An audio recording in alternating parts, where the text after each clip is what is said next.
கருணாநிதி சொல்வானா? அந்த துண்டையும் சேர்த்து வாங்கி கொண்டு போய் ஜவுளி கடையிலே விலை பேசி விற்கக்கூடிய சின்ன புத்தி படைத்தவர். அதனால் தான் அண்ணாவிற்கு பின்னால் நாவலர் வர வேண்டும்.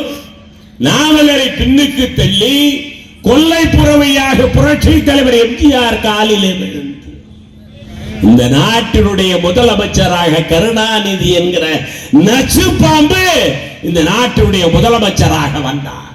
பார்த்தார் எம்ஜிஆர், தவறு இழைத்து விட்டோமே என்று ஏங்கிய எம்ஜிஆர் பார்த்தார், இந்த நாட்டு மக்களை காப்பாற்றியாக வேண்டும் என்பதற்காகத்தான் 1972 ஆண்டு அக்டோபர் திங்கள் 17ஆம் நாள் புரட்சி தலைவர் எம்ஜிஆர் அவரே விவசாயிகளையும் தொழிலாளர்களையும் மட்டுமல்லாமல் ஏன் இன்னும் ஒரு படி மேலே போய் விசிலடிக்கிற இளைஞர் கூட்டத்தை வைத்துத்தான் அண்ணா திமுகவை ஆரம்பித்தார்கள்.